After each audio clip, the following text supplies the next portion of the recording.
So I've been a journalist since 1990, wrote for MSM up until 2022, then took a break and wrote for The Conservative Woman, just everything I could. I started writing for them in 2021, everything I could on the COVID narrative, especially I've got a special interest in vaccine injury. And so I was waiting for that to implode from the get-go, and, we know it did.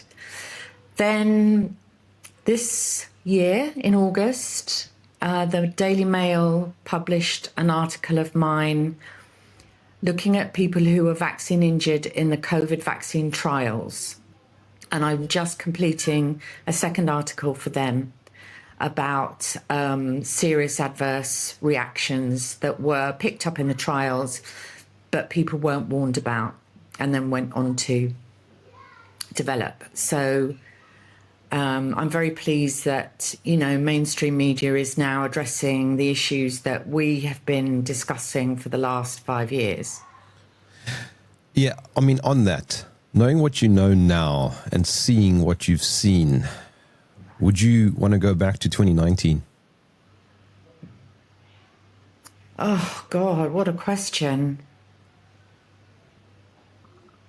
I mean, the way that our lives are being manipulated, if we had forewarning of that, and I did feel that I didn't know how bad it would get, but I felt it would get bad right from the word go. Yes, I'd love to go back and see if we could stop the juggernaut before it started. And, we're still probably only at 20% of people who really have looked at in depth into what's been going on. And 80% of people just think this was all very unfortunate and that the governments are taking action to protect us from it ever happening again, which is kind of depressing, really. I don't know about you, but the whole event of the last 5 years or so has forced me to rethink so much of what I thought I knew about everything. Absolutely. From banking to our birth certificates to the secret societies that we never really took very seriously. We all knew about the Masons, but Skull and Bones and Bilderberg and, all those other societies. We all talk about they, no one's ever mentioned they to us, but somehow we're all talking about they all the time. We don't really know who they are. I think you actually did a very good interview with somebody who talked about the black nobility. Francis Leader. Yeah, that was fascinating and, was a great window into who they possibly are. But what we do know is that we are losing our property, our savings, our money, our land. Somebody's getting it. It's not us. I think it was Jessica Hockett. I don't know if you know her. She's done some fantastic work on the hospital data, particularly in the New York hospitals. And she said on my show, she said in 2020, she started off by looking at the hospital data and she's found herself asking now, did man really land on the moon? And I think that perfectly summarizes where so many of us are now at. Yeah, and 9/11, who was really behind 9/11. And when you've got, Charlie Sheen, the actor, questioning 9/11, I think there is some hope. Yes. We've got a long way to go. Jim Carrey is fairly anti-vaccine. Yeah, and that's because his girlfriend's son developed autism after the MMR. So I came to vaccine injury through Dr. Andrew Wakefield back in 1998. And his paper came out 2 months before my daughter was born. So it was a really hot topic of conversation and one I obviously had to research, and I started out by thinking, oh my goodness, 2 months old to inject a baby, it seems too young.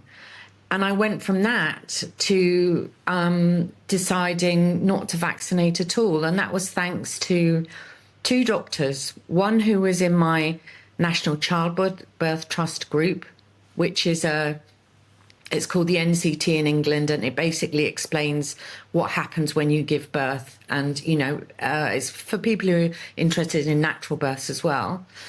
And she was a young doctor, and she'd been doing her own research, and she'd come to the conclusion that she wasn't vaccinating her daughter at all. And then my GP just happened to be a doctor called Dr. Jane Donegan, which is a complete coincidence. Jane has now been struck off, like any doctor speaking out against vaccination. But she decided to do her own research when Andrew Wakefield's paper came out. And after she'd done her own research, she decided she was never going to give anyone a vaccine ever again. So it was very interesting, the route to coming to all this. And that was my introduction really to the way that we are manipulated by those who have more power than us, those who have more money than us, really.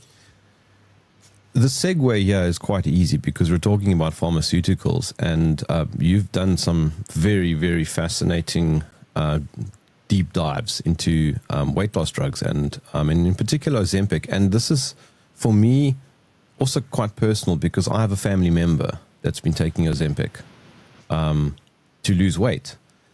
And my personal view, Sally, is that you can solve all these things with diet and fitness. You don't need to take drugs. I don't know if you know Tim Noakes, but I've had many shows with Prof. Tim Noakes. He's one of the greatest sports scientists in the world, and one of his big focuses is, of course, diet, nutrition, diabetes, and that sort of thing. And Ozempic is effectively a diabetes drug, isn't it? Yeah, so it's given to people to help control their insulin, and it has the side effect of weight loss. But what they don't tell you is that the weight is mostly bone and muscle. And when you stop taking the drug, the fat goes back on, but the bone and muscle doesn't return. And this is a real problem. And there was a study that we discovered, 70% of people taking weight loss drugs in the UK come off them within 2 years simply because of the side effects. And they're not being deprescribed by the doctor. It's just the patient thinks, I just can't do this anymore. But it's interesting what you say about diet, because I've had to review everything I thought I knew about diet since I was diagnosed with a thyroid issue about 2.5 years ago.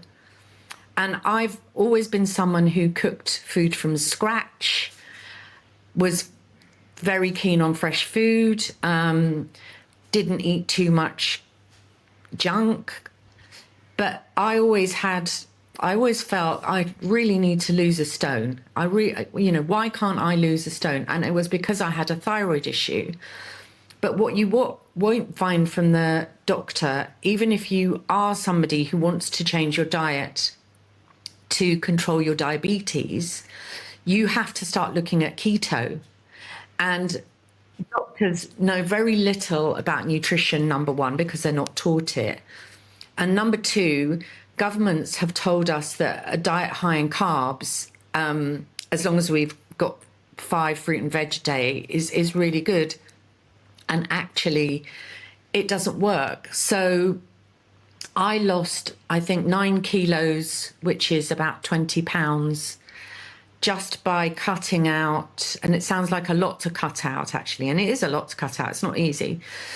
Gluten, dairy, and dairy because of the toxins in the dairy, not because dairy's not good for you, but if you can get decent dairy, dairy's one to keep because it's high in fat. Yeah, unpasteurized, high fat. Don't get skimmed, low fat, just full fat. Grains, including rice, legumes, chickpeas, lentils, sugar. Obviously, sugar's an obvious one, and that goes with alcohol, and that's always a tough one for people. And it was a really tough one for me, I have to tell you. But top tip: tequila is a very pure alcohol. Yes, So and so are some whiskies, I believe. yeah, and so whiskey. I was doing whiskey and lime for a while and tequila shots for a while, but yeah, I managed to lose the weight. And although I am not strict with that diet anymore, oh, I forgot to say, up your fat. So animal fat, beef dripping, lard, butter sparingly, but also good ghee. No seed oils. Obviously, you can cook with coconut oil, but they don't recommend cooking with olive oil, I don't think, anymore. No, but there is a little bit of a myth, I think, around olive oil and the heating of it. There seems to be a lot of confusion, but my understanding, which could be wrong, is that you have to increase olive oil's heat to a level that is not really possible on a home kitchen setup. It can only be heated to some ridiculous amount in a commercial setup or industrial setup. Oh, that's good to know, because but also be careful with the olive oil you buy, because quite a lot of it has something called pomace added, and pomace is a sort of diluted version of olive oil junk. Sorry, that's not very technical, but no, it's good. You really need extra virgin olive oil, and you need to know it's actually genuine extra virgin olive oil. I mean, I don't know if you have in South Africa Blue Band margarine. I'm not sure about the brand.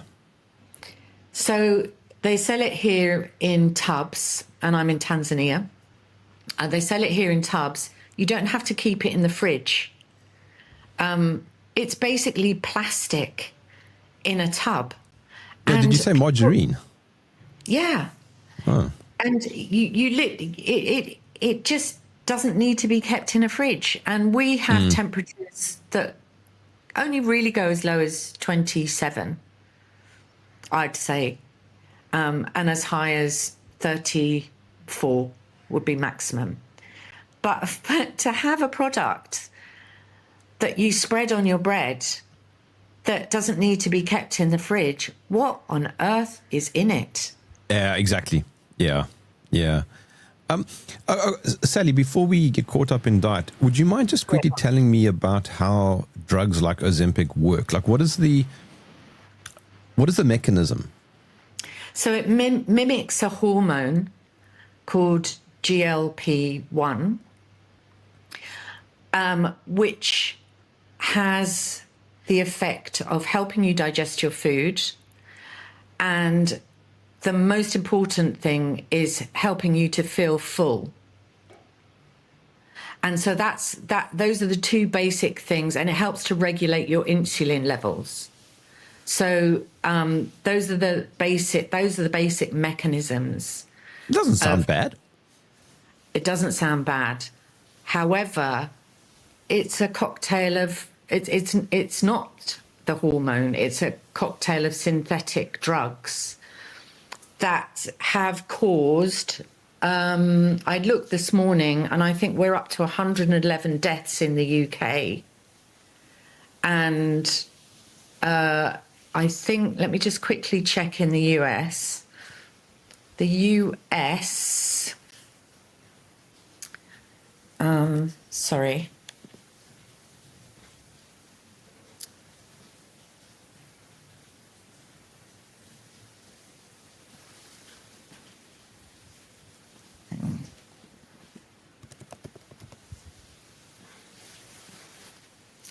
The US is 162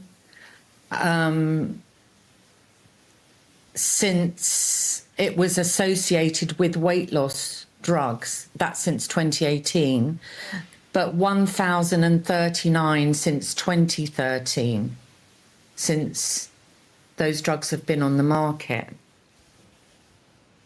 Sure. So, you know, in the scheme of things, is that a lot of death? No, when you consider the population of the UK is 68 million, and US, I don't know exactly, but it's 300 and something million. So these aren't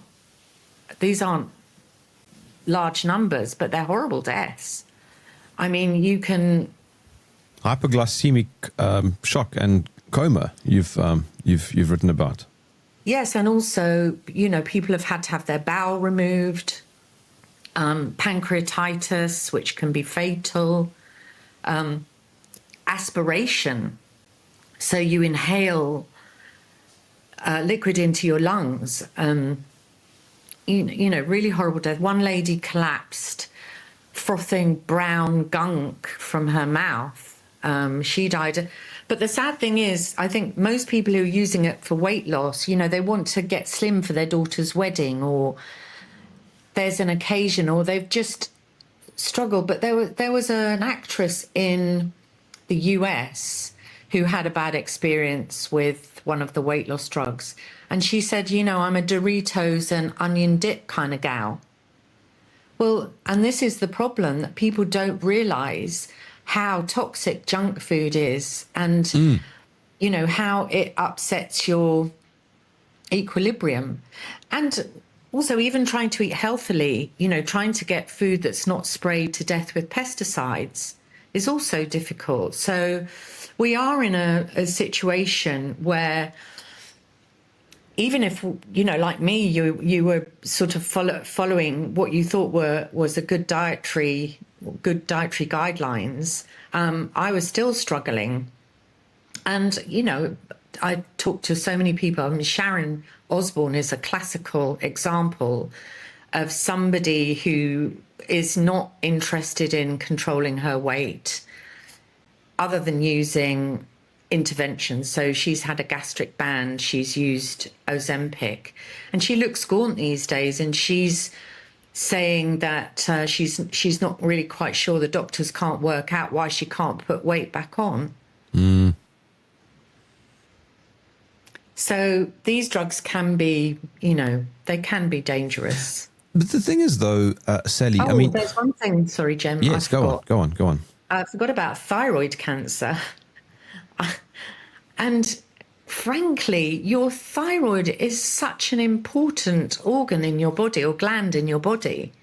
It's like the control center for your body temperature, heart rate, how you digest your food. And to be giving somebody that can cause thyroid cancer is frankly really shocking. But the thing now about thyroid itself is that it seems to also be a bit of a pop talking point. Somebody is fat and they go, it's because I've got a thyroid issue. And so now suddenly diet no longer matters, is now all to do with the thyroid. Well, there's an easy test that you can do to check your levels of TSH 2, 3, 4. And it's a blood test, and it will show you if your thyroid is overactive, if your thyroid is underactive. Also, if you check your autoimmune, for autoimmune, you could have Hashimoto's, which is underactive thyroid, or Graves', which is overactive. And it's more common to have underactive. And it's 1 in 20 of us, apparently, and 8 times more women than men. Now, before I was diagnosed, I was constantly getting a fluttering in my throat. And I was thinking, you know, why am I feeling, and that can be related to sort of anxiety. And, you know, if you're feeling nervous about something, I'm thinking, am I suddenly feeling nervous, and why am I suddenly so anxious? And I couldn't really get on top of it, although I'm a great fan of homeopathy and use it for most things. You know, it would die down for a while and then it would come back. But it wasn't until I had that diagnosis of thyroid issue And that was made by Dr. Sarah Myhill, who I don't know if you've come across. She's also been struck off for prescribing too many vitamins. I think she went through 38 General Medical Council investigations, and she yeah, exactly. And she's written a book. I'm paraphrasing, but it's something like, "Here's how to treat your thyroid because your doctor won't." So, you know, and the first thing she did was took my pulse, slow heart rate, body temperature, low body temperature. You know, I do find it difficult to regulate my body temperature. And then when I changed the diet, you know, a lot of things changed, actually.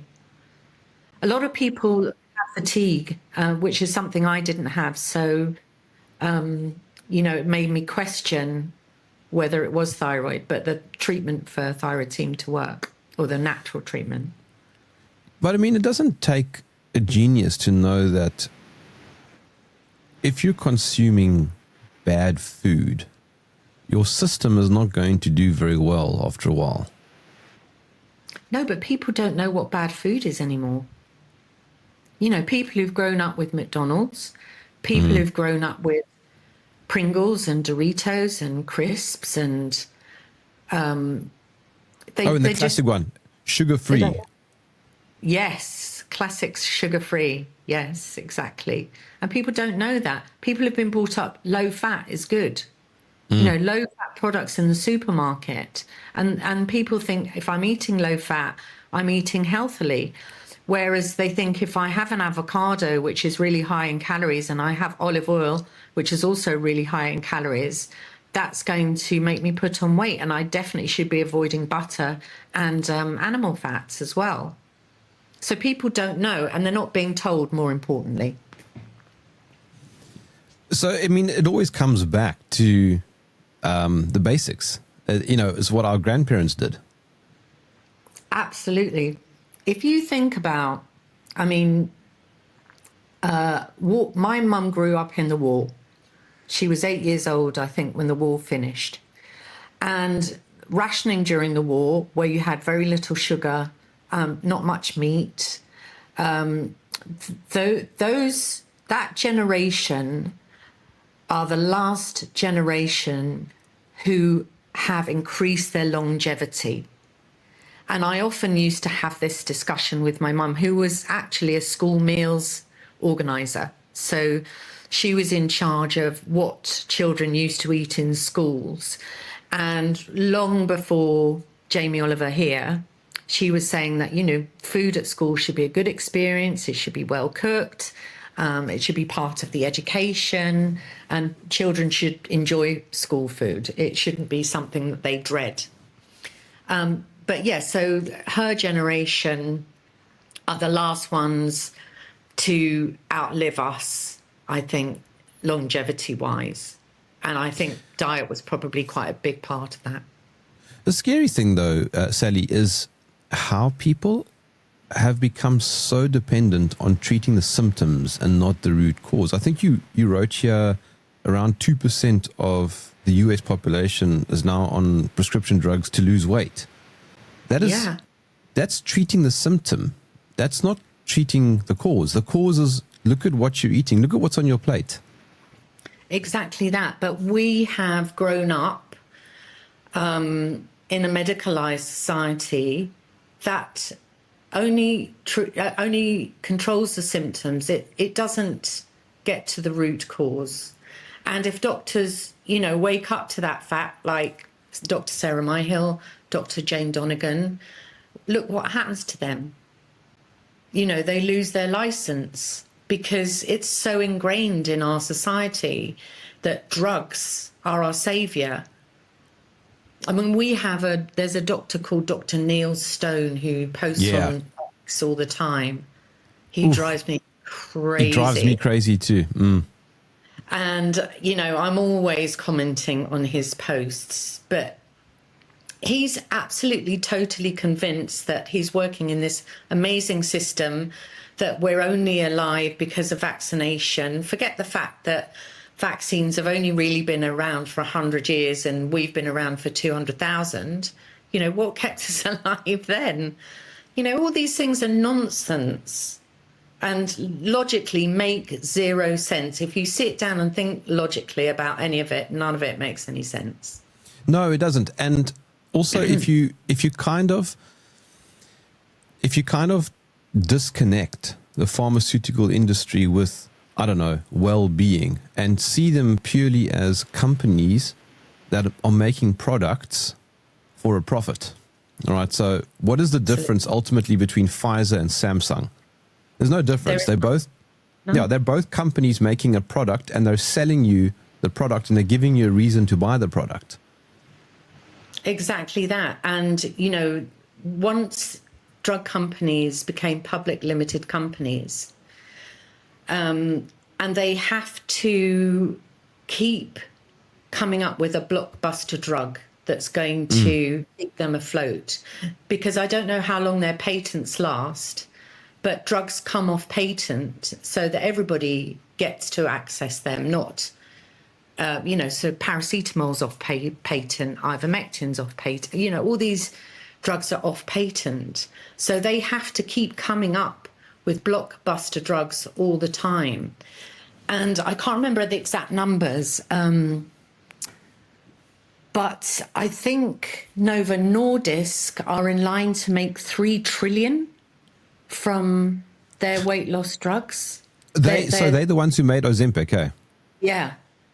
So there's Ozempic, Mounjaro. So it's Novo Nordisk and Eli Lilly who are the main players on weight loss drugs. And there is about 5 or 6 different weight loss drugs. And the most common ones that we know, Ozempic, Mounjaro, Wegovy,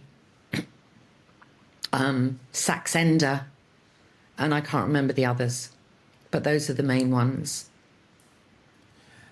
In one of your articles, you mentioned a number of celebrities that promote these drugs, and that's a major issue for me, because celebs never seem to get this right. They always seem to side with the wrong side of history. Yeah, I mean, think of the number of celebs who were promoting COVID vaccines. Yes. And I wonder why that is, though, Sally. Why do you think that is? I don't know. I mean, I always had a lot of respect for Helen Mirren. And she said that she learnt in the early days to live on lentils and nothing, so that she would never have to take a job where she felt compromised. But I'm sure Sharon Osbourne is mentioning that she's taking Ozempic in order to get free Ozempic prescriptions, and you know, possibly paid for saying it. So it's a kind of endorsement. There's something interesting also. Ozempic is a prescription drug. That should already be signaling your alarm bells. Yes, and as a prescription drug, you know, you're not allowed to, doctors aren't allowed to prescribe it to anyone who's got a BMI under 30. But then it's available online through private pharmacies, so people can just buy it. And that can cause a problem because, number one, you're not entirely sure what's in the drugs that you're buying. So a lot of them are cut with amphetamine. And taking an amphetamine will have the same effect as making you lose your appetite, but it will just, you know, give you that horrible speedy sensation. Some people like that as a recreational drug. But yeah, it's another story. But. I mean, I'm thinking of my family member who takes Ozempic to lose his appetite. It's so easy. Have a big plate of bacon and eggs in the morning that's been fried in lard or butter, and have coffee if you want. You've ground your own beans and you've added cream to it. I promise you're not going to be hungry for the rest of the day. 100%. And you know, that was one thing I really noticed when I was doing I did paleo keto, not just keto. So Paleo. So you had a few vegetables meat. in it. No, so paleo as in meat, keto as in, Low high carb. fat, Oh, okay. basically. All right. Okay. And yeah, and it took probably a week or so, but I totally stopped thinking about food. And the weight came, it really came off very quickly. And, you might notice I'm over 40. And No, you don't once look you it. get once you get over 40, it is more difficult to lose weight. But seriously, I dropped a dress size, and you would be thinking at my age you would be increasing a dress size. So that was amazing. As you know, I was recently in China, and something that is almost impossible to do there is ketogenic, unless you're, I don't know, unless you really, really know, the shops and all that kind of stuff, because they are typically Asian and they eat large amounts of noodles and rice. But here's what's so weird to me, Sally, and I mentioned this to Tim Noakes also, and to Zoe Harcombe, whose work is fantastic. You don't see many fat women in China. And I say fat women because that is a very specific observation. You don't see that many fat men either, but you see more fat men. But the point is that you see very few fat women in China, and yet they eat these high starch diets. And it's something that doesn't compute. I can't quite wrap my head around. And what Tim has argued is that it's because they also have a genetic history that might be more accustomed to, say, us, in more westernized countries. Well, this is true. And I ran a doctor's conference here with the American organization Freedom Healthcare. And we had, I've forgotten it, we had Sally Fallon-Morell from Weston Price. We had the father of the vegan diet. And those two were very interesting because Weston Price is obviously all about high dairy. Yeah. But they were showing us pictures of the reason they come to the high dairy was because these villages in the Swiss Alps, lived mostly on dairy, and look how healthy they were and what amazing teeth they had, et cetera, et cetera, et cetera. The other guy, Colin T. Campbell, that's his name. Yes, he's quite well known for that whole vegan. Well. Yeah, and he came to the conclusion that vegan diet is great because of China. Yeah, he did the China study, I think. Hey, sorry for interrupting. Exactly that. Yeah, no, exactly. You're right. So he did the China study. So that got me to thinking, well, look, come on, you both can't be right. It can't, so what is the factor that we're missing here? And it may well be genetics. It may well be that if you talk to quantum biologists, they say that you should really only eat food that is indigenous to where you live, because your body is used to, and that's how you've developed, and et cetera, et cetera. So there is an element that we're missing somewhere. And so it's not all about calories. It's not all about vegan or vegetarian or carnivore. There's something else. But they also use chopsticks. And I mean, I don't know if you've eaten with chopsticks, but you can't really do very well with chopsticks. No, they do better than us for sure. I don't know how they do the rice. I mean, I never get rice in my mouth with chopsticks. But I mean, that's what I'm saying, is that you end up eating less food. Yeah, maybe that. And eat slower, potentially. Funnily enough, in Tanzania, you rarely see a fat man. Rarely. Oh, and really? Their diet the same. Lots of rice. That rice is the staple. But you see far more fat women. But I think that's also a visually appealing, it's part of the culture and African culture, yeah. yeah. But something that really red pilled me quite a large amount a number of years ago about staple foods in Africa, particularly, was remember the book Why We Get Fat? What's his name? And he also wrote Good Calories, Bad Calories. I've now gone blank. Yeah, I can't think either. Shall I have a quick Google? Let me just quickly check because it's going to bug me now. I'll tell you now Why We Get Fat by Gary Taubes. Okay.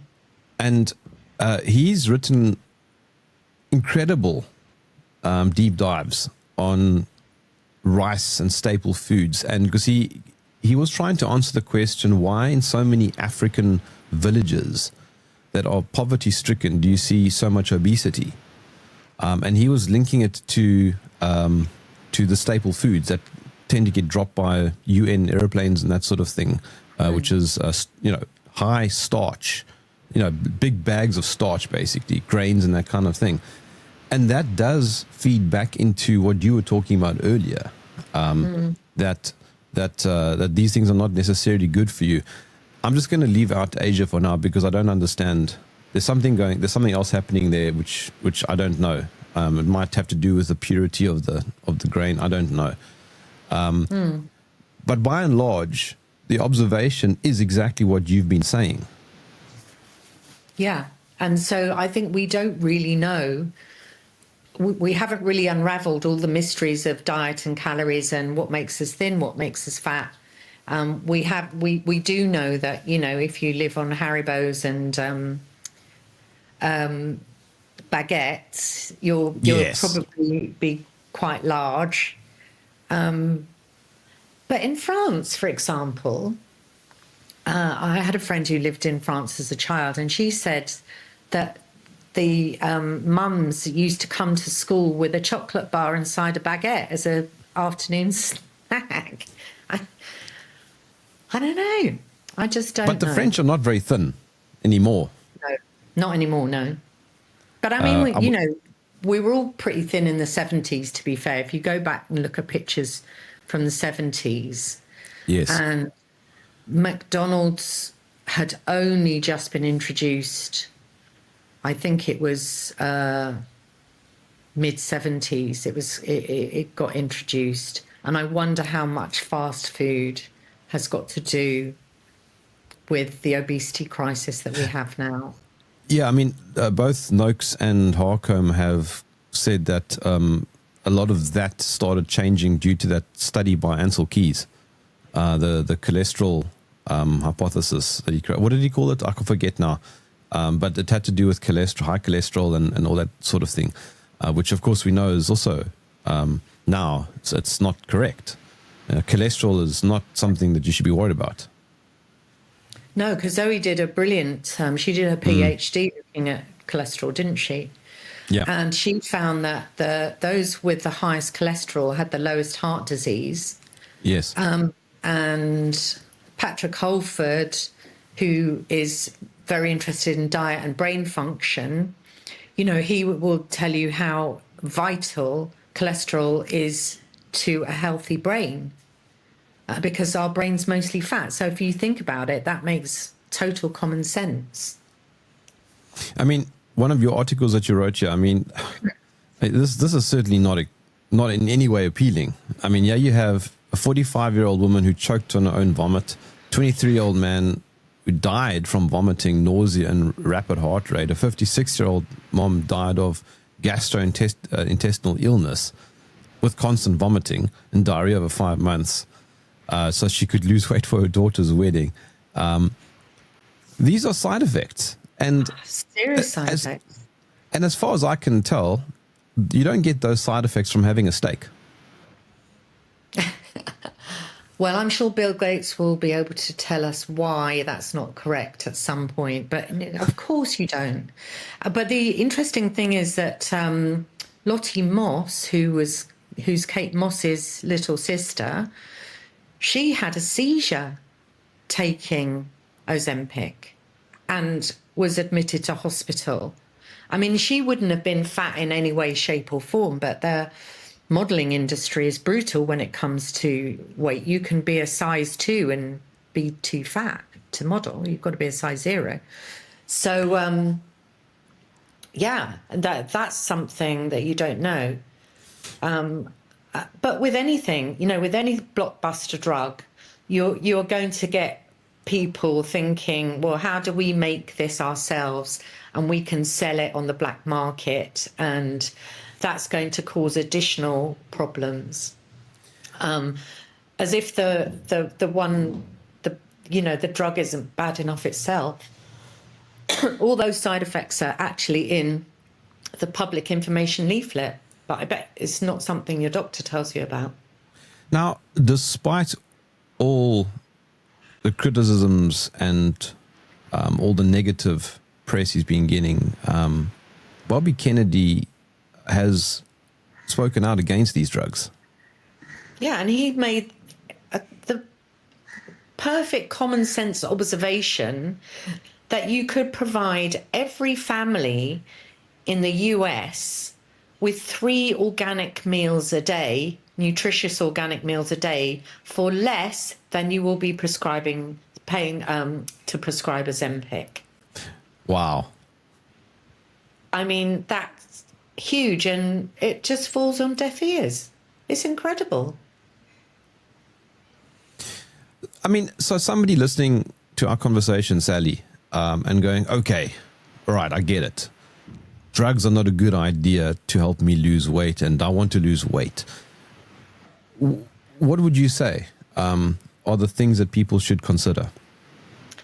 Definitely consider paleo keto diet. Dr. Sarah Myhill's written a book about it. It's all there documented. Keto diet as well. Think about cutting out carbs, you know, gluten, definitely, grains, legumes. Remove those from your diet. Up your fat levels. Avocados are lovely. Butter's lovely. You know, frying stuff in beef dripping, eating meat and fish. I've never tried the carnivore diet, but it really suits some people. It's just boring. Yeah, it's boring, and I like vegetables. Fruit, you know, fruit does have a lot of sugar, but it's also got a lot of good stuff in it as well. But, you know, if you want to lose weight, stick with berries, strawberries, blueberries, raspberries, whatever berries you can get your hands on. And it definitely works. It definitely works. You do not need to take a weight loss drug. Also check your thyroid function, especially if you're feeling that sort of fluttering in your throat. Other signs are that your voice changes.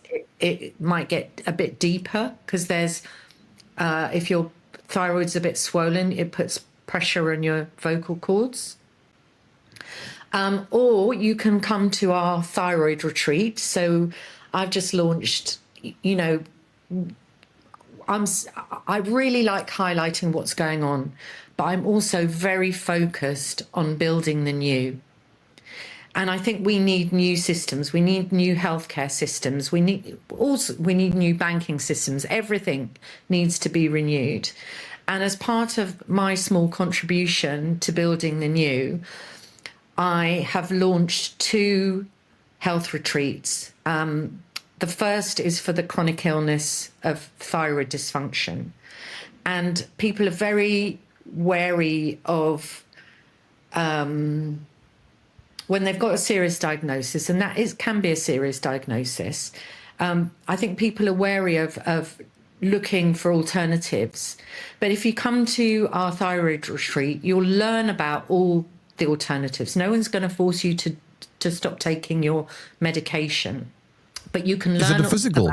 Sorry, is it a physical retreat, like a physical location, yes, or is it online? In person, at a beautiful boutique hotel in Zanzibar. So it's a natural healing vibe. Very experienced practitioner. excellent food. So, we'll cater for people with thyroid issues, with the diet that suits people with thyroid issues. And the one thing that people do not ever consider when they develop a chronic illness is what are the emotional issues that go together with my chronic illness. And with thyroid, there's a lot of, you feel like you're being silenced, your voice is being crushed, your creativity is being crushed, you're not being heard, or maybe you're trying to be heard too much. So those are the emotional issues that can go along with thyroid issues, and we talk about those and how to deal with those. And that's a very important part of getting well from any illness.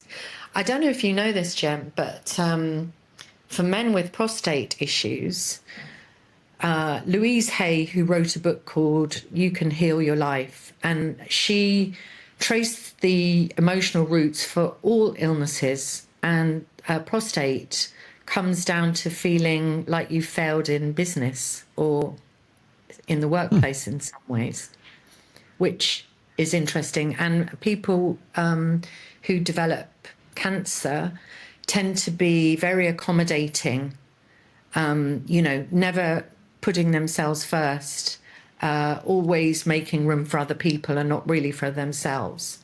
So there have been some very serious studies looking at emotional issues causing physical problems. And I think the main one is heart issues go along with being very angry, or can do. What's interesting... So that's interesting. Yeah, well, I mean, what's interesting about that also is the food that you consume also affects your mood and how you think about things. I mean, if you just eat McDonald's for a whole week, you're going to have brain fog and you're not going to be thinking very clearly. But if you start your day with, as I said earlier, bacon and eggs, you're not going to be hungry for most of the day, but B, you will be, potentially on top form mentally and psychologically. I mean, and that has a huge effect on health. Huge. And I used to belong to the Guild of Health Writers back in the UK. And we had an amazing chairwoman who put on some fantastic conferences or lectures. And we had one that was solely focused on reversing depression and anxiety just by changing your diet. And people, they might love Iron Brew. I also wrote an article for the Times newspaper in London called, the headline was Misdiagnosing ADHD. And quite a lot of children's issues, when they have concentration issues, are to do with food. They might have, high sugary drinks, Coca-Cola, Iron Brew is one, crisp sweets, stuff that sends kids crazy. Well, fruit juice too. And fruit juice, yes, fruit juice. Yeah. And although we think fruit juice is healthy, it's probably not if you have it every day. Because it might be a nice treat occasionally. If you take, let's say, I don't know, 3 oranges and you juice them, you don't in real life eat 3 oranges. So you're consuming a huge amount of sugar and all sorts of other things that come in those oranges. Exactly. Which you wouldn't normally consume. I know, exactly that. So, sorry, we got sidetracked. So that's a very long-winded way of saying that, we're going to be doing lots of these retreats, looking at chronic illness. The first one we're doing is thyroid. The website is purehealthzanzibar.com. All the details are on there. We're launching another one today that is a mental health-based one, which is looking at your fight, flight, fear, freeze emotions and when you get stuck in those. And I think the last 5 years have hammered our mental health. You know, whatever side you were on, you know, whether you were totally believing in the narrative or like us, totally disbelieving of the narrative, our emotions have been hammered. And we need to get back some equilibrium for our emotions as well. Are you hopeful, Sally? Yeah, I honestly, this has been an ambition of mine for over 20 years, but I was too busy raising children to, you know, to be able to execute it. But they're grown up now, so it is an ambition. And for nearly 30 years, I think it is, I haven't taken any pharmaceuticals apart from the odd painkiller. So I had a tooth out the other day. Definitely, where's the ibuprofen? But I haven't had antibiotics. I haven't had any steroids. I haven't had any kind of medication. And that's not to say that I haven't been unwell either. I've had all the usual things like, you know, flu and colds and coughs. But also in our family, we've treated very serious issues. Crohn's disease, cured. Pancreatitis, cured. Restless leg syndrome, cured. And we're not saying just controlled. We're saying the Crohn's disease 30 years ago, no attack since. Pancreatitis 10 years ago. Restless legs 25 years ago. You know, these are these are cures. Autoimmune disease, I had it in my right eye. I could have lost the sight in my right eye, cured. So it is possible to cure your illnesses and lose weight without using drugs. Something I just want to point out, correct me if I'm wrong, but it's not about losing weight. It's about getting your body into its default kind of configuration. Because if you're obese, that's not its default configuration. You can also be underweight, which is not the default configuration. You know, exactly. And some people are naturally very slim. You know, I would describe myself as athletic. I was never skinny. So my default is a kind, you know, sort of athletic-y type body. But yes, and, you know, normalizing your weight also helps with so many other health issues as well. You know, if you've got a decent diet, if your body's much better able to repair itself, if it's not full of toxic Oreos. Yes. Yes. But there are vices that I think that we have, you know, just simply because we're human, and we do also just enjoy a weekend with friends. You mentioned alcohol earlier, and that's one of my vices. I do enjoy a glass of red wine. I do enjoy a whiskey, but I don't drink any of the sort of super pop commercial drinks that are just high in sugar. You know, I mean, red wine generally is low sugar anyway. Whiskey and I think you said vodka, those tend to have, or tequila, those tend to have low levels of sugar. And I think, I mean, unless you want to live like a monk, and never been invited anywhere, you know, sure. But I think I agree. Choose some of these battles. Yes, and you know, I'm a very social person. I like going out to eat. I like you know, meeting people in bars, and I don't want to be sitting there with a soda water. Yes. And I don't want to be never having a dessert.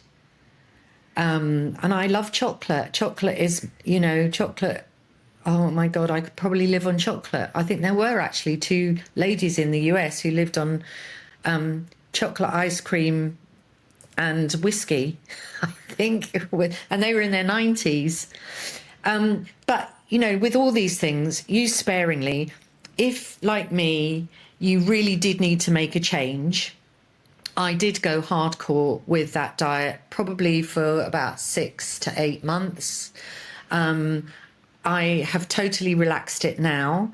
And if I eat too much gluten, it definitely starts to show very quickly. So I just treat it as I have a piece of cake occasionally when it's someone's birthday, or a chapati, but not often. Not like we would. I think we used to eat carbs twice a day. So we'd have toast for breakfast, soup and a sandwich for lunch, and then root vegetables like potato with dinner. And I did fine on that for decades, and then until I didn't. Yes. So if you are struggling with your weight, that is your body telling you need to do something to change. It doesn't necessarily need to be as hardcore as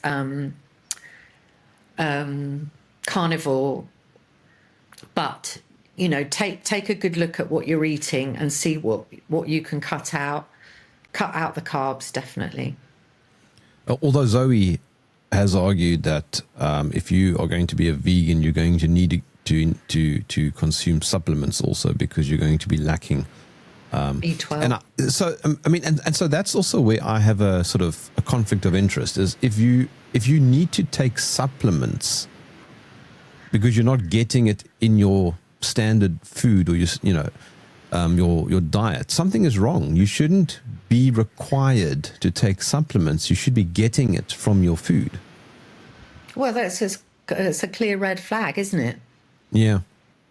It's telling you that, okay, this is, you might like your diet, but this is what's missing from it.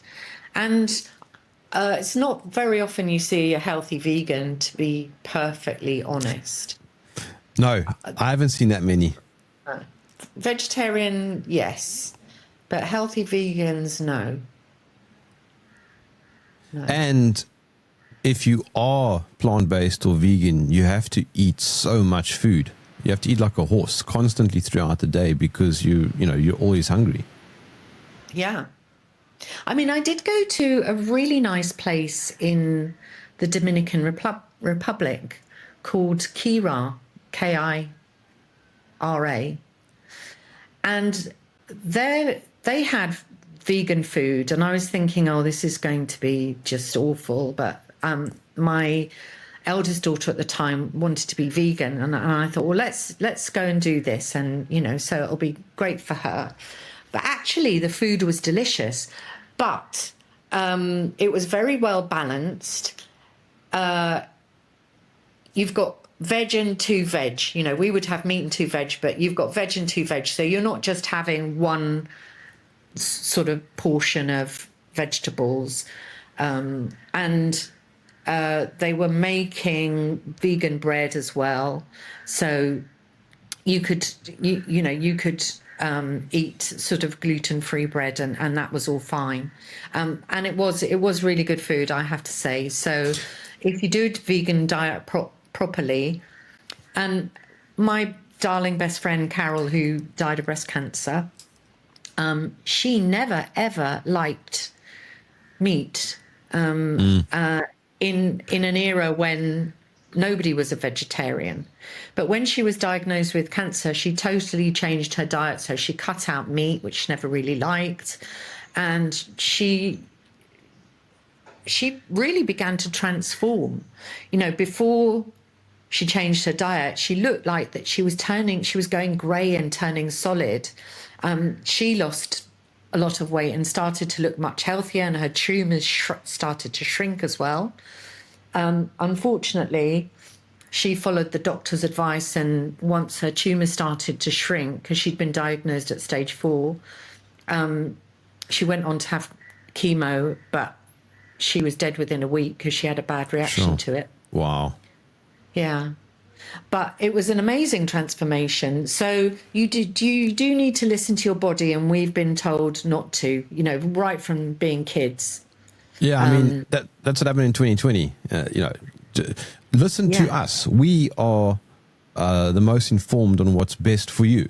Stay indoors, wear a mask, fear healthy people, you know, and take this injection in your arm. Yeah, to close the gyms, keep the off licenses open. Come on. Okay. It was like a bad Sally, IQ test. let's come in for a landing. Will you give me your website for your retreats again? It is purehealthzanzibar.com. We've got an Instagram page, Facebook page, website. And how else can my audience follow your work? You can find me at The Conservative Woman. So everything I've written, I think there's about 160 articles, 3 articles on Ozempic. I've got one in the pipeline to update.